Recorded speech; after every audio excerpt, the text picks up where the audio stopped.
oleh anugerah Tuhan kita boleh kembali dapat beribadah. Puji Tuhan, hari ini kita boleh merayakan Indonesia merdeka 80 tahun. Amin.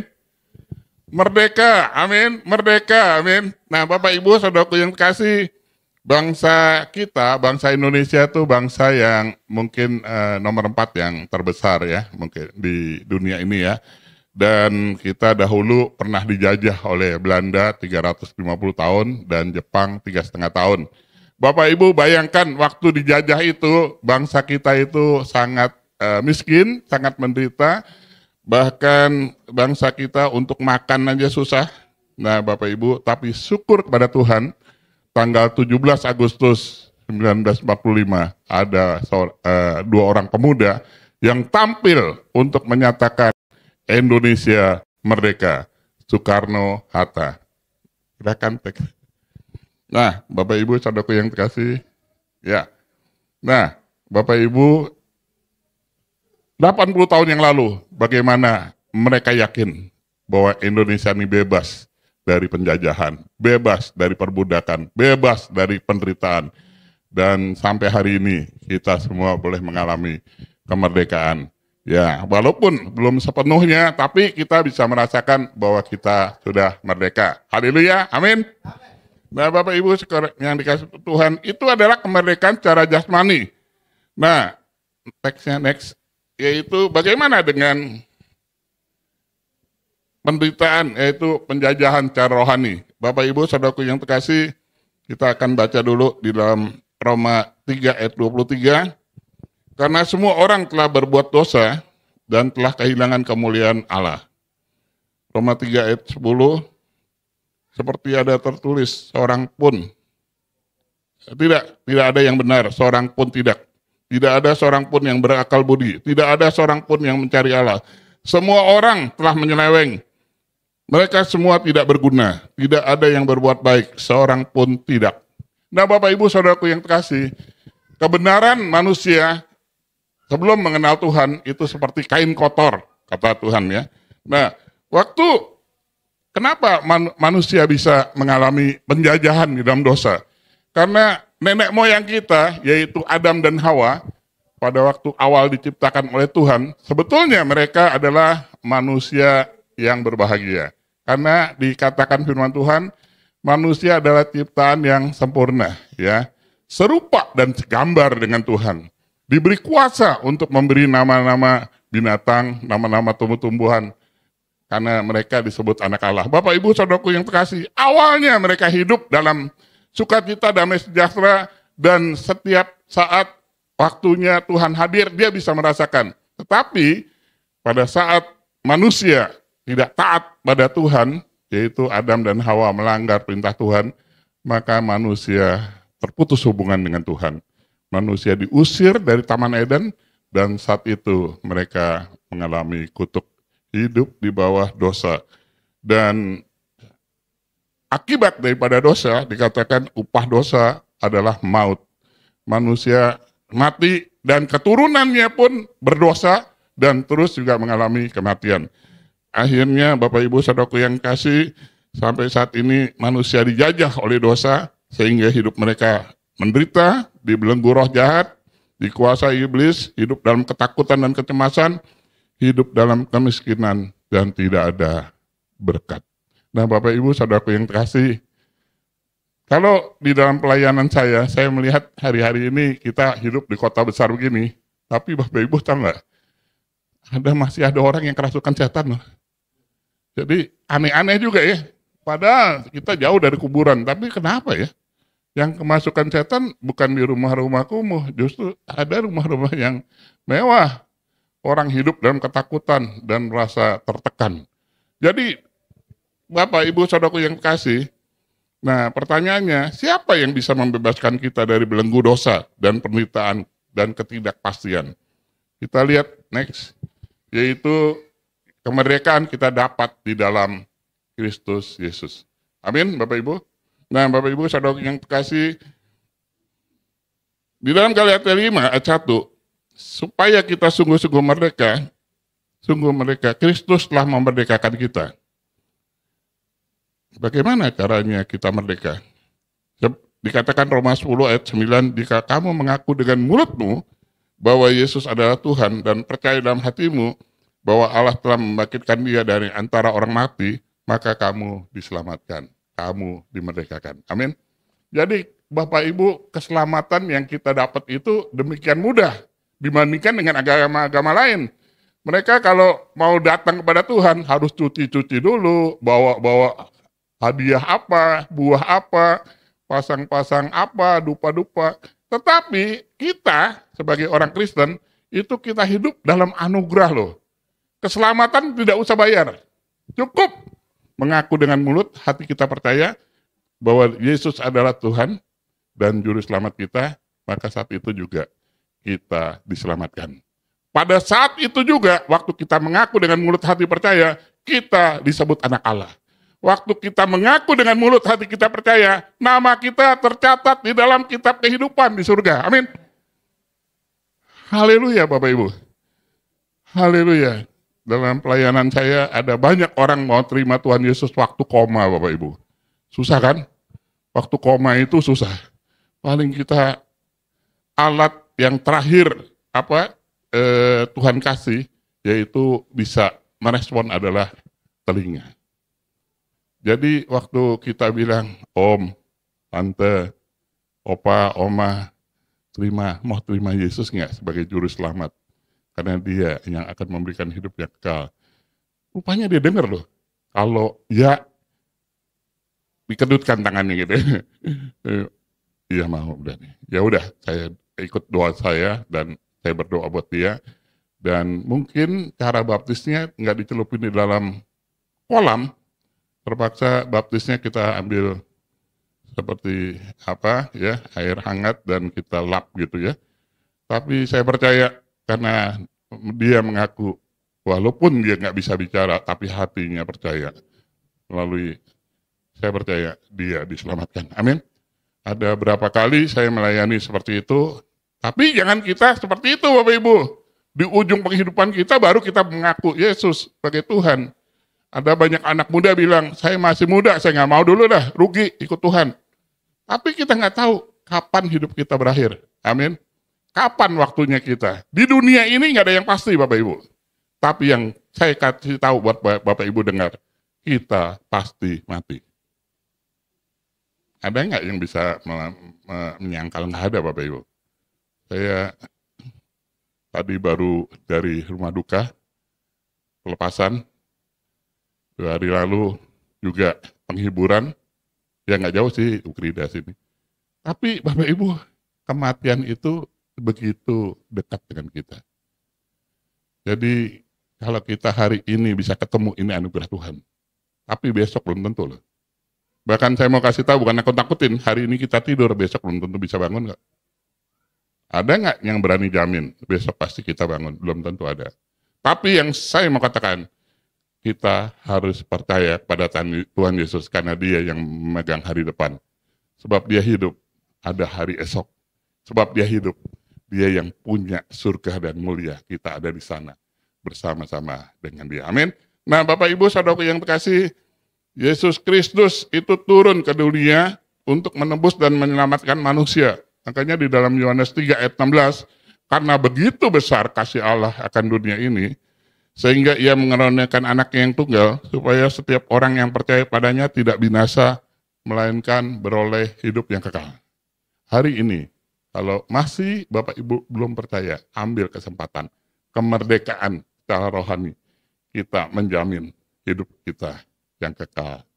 Di hari ini mulai kita terima, hari ini kita dapat. Haleluya. Nah Bapak Ibu saudara yang dikasih, nah, siapa yang bisa membebaskan kita dari belenggu dosa? Yaitu kemerdekaan dalam Kristus Yesus. Next. Yaitu di dalam Roma 8 ayat 2. Roh yang memberi hidup telah memerdekakan kamu dalam Kristus dari hukum dosa dan hukum maut. Dalam Yohanes 8 ayat 32. Dan kamu akan mengetahui kebenaran, dan kebenaran itu akan memerdekakan kamu. Amin, Bapak Ibu. Jadi karena kita kita percaya pada Tuhan Yesus, maka kita mengenal kebenaran. Dan kebenaran itu yang memerdekakan kita. Kita nggak bisa menyelamatkan diri kita sendiri dengan perbuatan baik kita. Perbuatan baik kita tidak bisa menyelamatkan hidup kita. Keselamatan itu hanya di dalam Yesus Kristus. Kemerdekaan itu ada di dalam Yesus Kristus. Banyak jalan menuju ke Roma, tapi jalan ke surga hanya melalui Yesus Kristus. Yang percaya katakan amin. Haleluya, amin. Yesus itulah satu-satunya jalan dan kebenaran dan hidup. Tidak ada orang bisa sampai kepada Bapa di surga kalau tidak melalui Yesus. Karena itu hari kemerdekaan ini secara jasmani kita juga harus merdeka secara rohani. Amin. Kalau kita mau lihat hidup kita ke depan ini, kita akan mengalami pertolongan, kasih, mujizat, kesembuhan, apapun, kita harus percaya bahwa Yesus yang punya semuanya ini. Haleluya. Nah, next. Nah, setelah kita menerima Yesus sebagai juru selamat, ada bentuk penjajahan dosa loh, yang hari ini mempengaruhi keselamatan kita. Yaitu yang pertama dikatakan, kita bisa aja berdosa karena menjadi hamba uang. Amin. Kita kerja, pagi, siang, sore, malam. Nggak lagi doa, nggak lagi ibadah. Nggak lagi baca firman, nggak lagi ada doa. Bapak Ibu, ini di zaman ini, penjajahan modern ini terjadi. Makanya ada pujian, nyanyian sekolah minggu, dia bilang apa? Apa yang dicari orang? Apa? Uang. Apa yang dicari orang pagi, petang, siang, malam? Uang. Bukan Tuhan Yesus. Bertobat loh. Saya kan nggak kenal sama Bapak Ibu. Tapi kalau hari ini pikiran kita uang, melek mata mau tidur uang, mimpinya uang, bertobat. Uang nggak bisa menyelamatkan kita.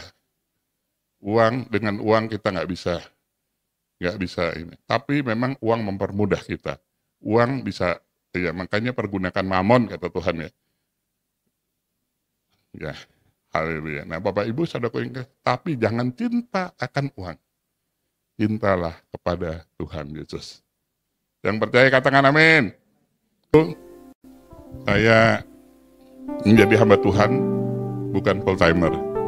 Saya hanya full heart. Saya juga pengusaha, saya juga punya usaha. Istri saya seorang pekerja juga yang tangguh. Sudah pensiun 10 tahun lebih, tapi dia tetap nggak bisa digeser dari posisinya. Saya lihat kalau kita cinta Tuhan, percayalah Tuhan punya jalan. Saya punya anak 2, punya mantu 2, saya punya cucu 4. Saya bisa lihat mereka, kehidupan mereka begitu, bagaimana Tuhan pelihara mereka. Amin. Cinta Tuhan, jangan cinta uang. Amin. Kita butuh uang, segala-galanya memang perlu uang. Mati aja masih perlu uang ya untuk ngubur ya. Tapi uang bukan segala-galanya. Uang tidak bisa menambah umur. Amin. Bapak Ibu pernah dengar nggak satu kisah bagaimana Alexander Agung, yaitu Alexander the Great Alexander, seorang raja agung, masih muda, umur 32, dia bisa menguasai dunia di usia yang muda. Dia mengalahkan India, Makedonia, bahkan di Asia sudah mulai merambat ya. Tapi di usia yang ke-32, sementara dia menjadi raja yang agung, dia mengalami satu sakit. Pada waktu dia sakit, dia merasa semua dokter tabib semua sudah dipanggil, nggak membaik.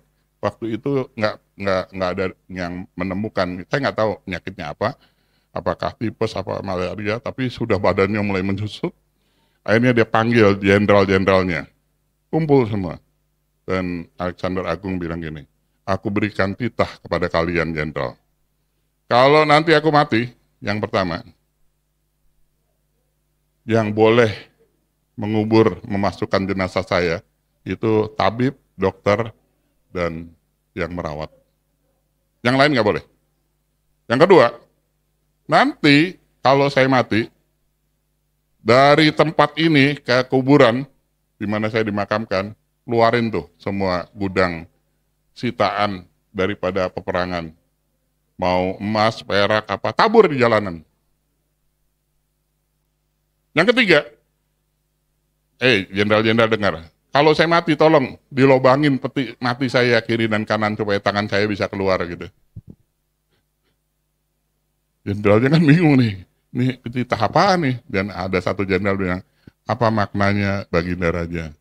Kemudian Alexander Agung bilang begini, maknanya supaya dunia tahu, dokter, ahli pengobatan itu nggak bisa menyelamatkan, memperpanjang hidup manusia. Yang bisa memperpanjang, memberikan hidup adalah Tuhan. Tapi dia belum percaya kepada Tuhan. Kemudian yang kedua, kenapa harta itu ditabur? Supaya dunia tahu bahwa dengan apa yang kita milikin, kita tidak bisa menambah umur kita sehasta. Lalu apa maknanya? Tangannya dilobangin petinya supaya keluar, supaya dunia tahu. Kita datang nggak bawa apa-apa, pulang nggak bawa apa-apa. Bapak Ibu saudaraku yang terkasih. Artinya apa Bapak Ibu? Artinya kita harus melakukan apa yang Tuhan perintahkan, melayani Tuhan. Amin. Amin. Ya. Nah, lanjut ya. Yang kedua, bentuk penjajahan di era modern, yaitu kecanduan. Nah, Bapak Ibu saudara yang terkasih, coba kita perhatiin hari ini. Semua orang duduk satu meja, kadang-kadang di keluarga kita semua pegang HP. Ngobrol enggak, semua sibuk pakai HP semua. Pagi, siang, malam, buka HP. Enggak lagi doa. Bahkan di gereja juga saya lihat gitu, gereja. Ada sementara khotbah buka HP dia. Buka. Aduh, Bapak Ibu, ini udah terikat di kecanduan. Canduan seperti ini. Nah, Bapak Ibu, saudaraku yang kasih, yang next, bentuk penjajahan di era modern, yaitu pergaulan yang buruk, yaitu toxic relation. Itu dikatakan di dalam Mazmur 1 ayat 2. Ayat 1 dan 2. Berbahagialah orang yang tidak berjalan menurut nasihat orang fasik, yang tidak berdiri di jalan orang berdosa, dan yang tidak duduk dalam kumpulan pencemooh, tapi kesukaannya ialah Taurat Tuhan, dan merenungkan Taurat itu siang dan malam. Nah, Bapak Ibu saudaraku yang terkasih, ada satu berita yang saya percaya ini benar. Saya tuh kalau mau kenal orang, kalian nggak usah datang ke saya, temennya aja datang ke saya tahu karakter kalian gitu. Ini John Hunter nih seorang buku ya. Dia bilang, kenapa kita bisa tahu dari temennya?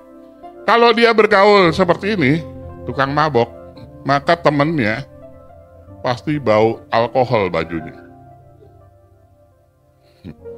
Kalau kita bergaul dengan perokok, maka temennya bajunya bau rokok.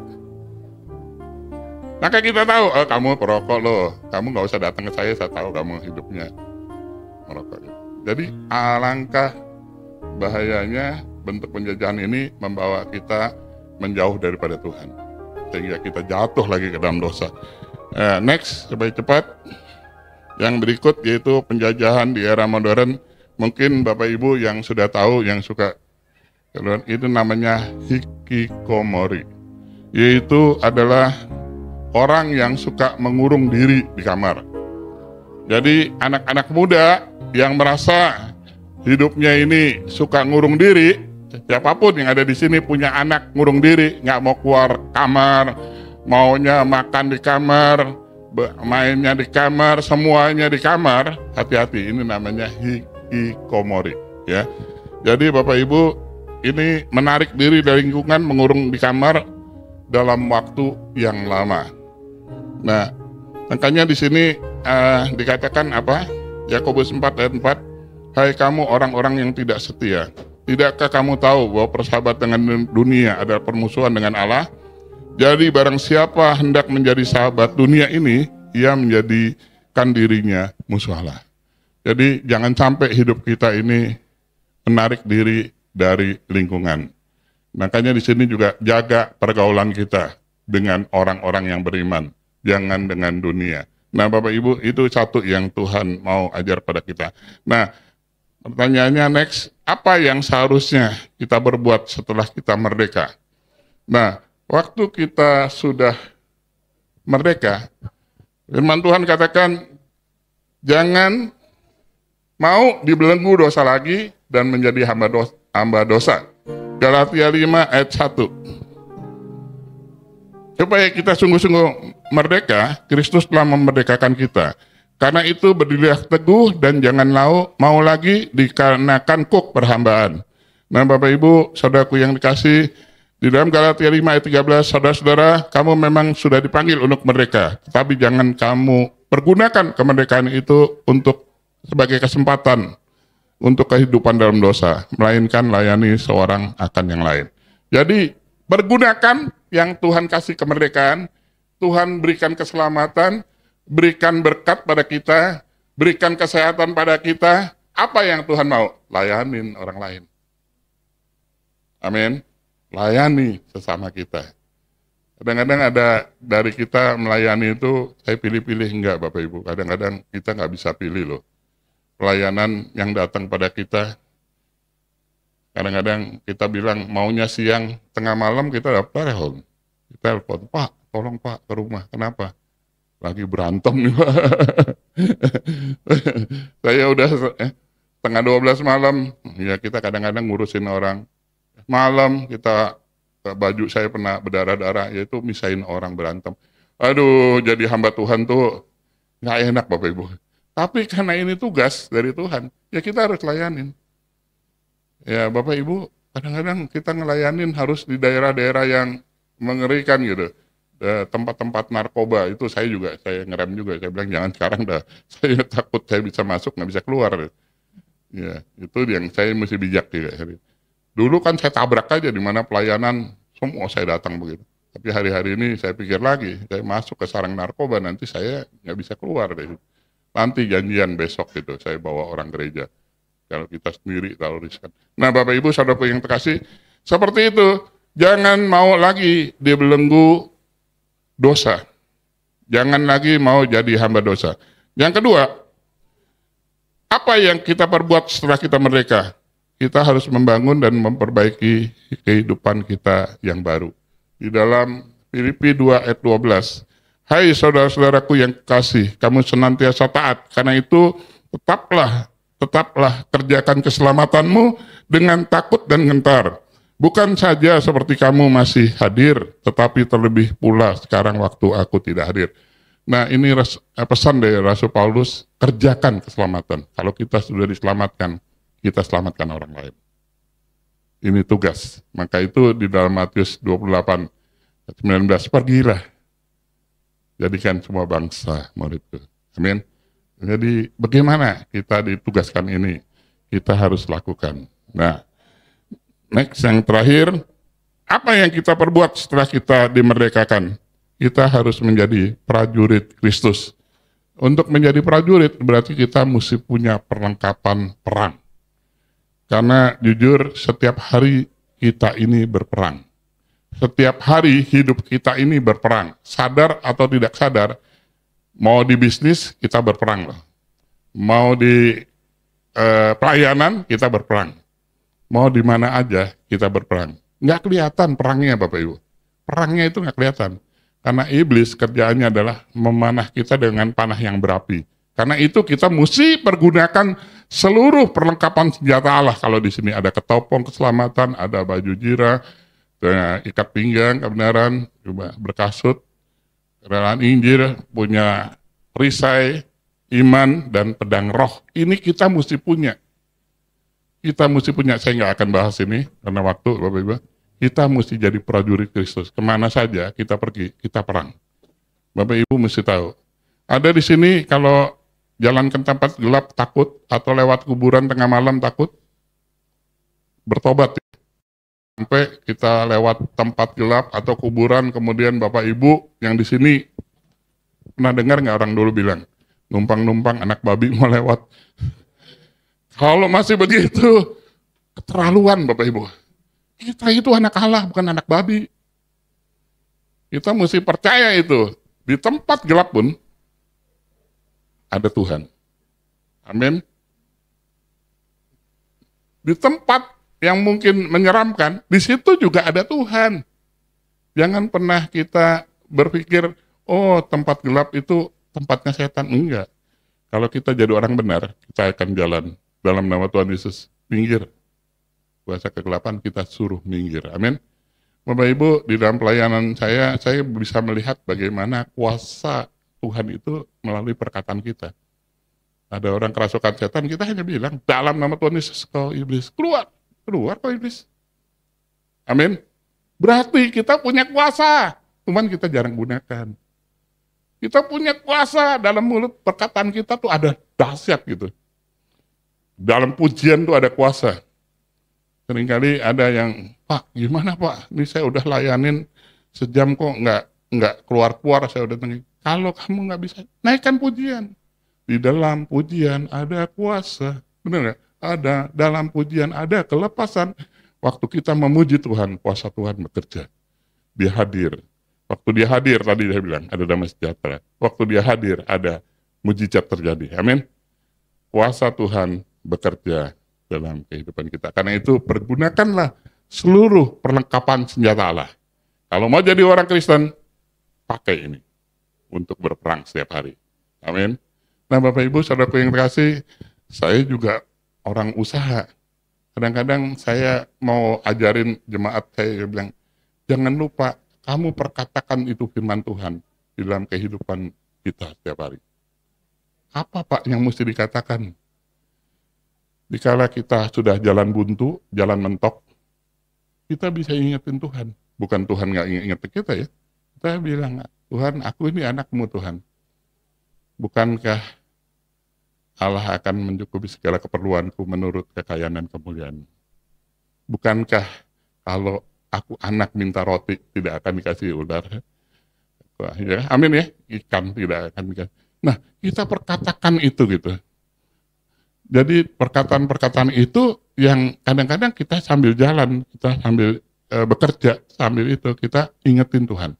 Bahwa ini kita anak Allah, aku adalah biji matamu, milik pusakamu, aku ini hambamu, aku adalah baitmu yang kudus Tuhan. Karena itu bela aku Tuhan, bukankah Allah yang berperang buat aku, yang memberikan kemenangan, bahkan Allah yang menjadikan aku lebih daripada pemenang. Siapakah yang bisa mengalahkan aku kalau Allah ada di pihakku? Itu kan firman Tuhan semua, benar gak? Perkatakan di dalam bisnis. Bapak Ibu, saudaraku yang terkasih, saya tuh bisnis yang paling susah di dunia. Yaitu kalau Bapak Ibu boleh jalanin, boleh. Menjual mesin pengolahan air limbah. Gampang gak? Kelilingan 1 bulan juga belum tentu kejual 1, benar gak? Bener nih. Bener.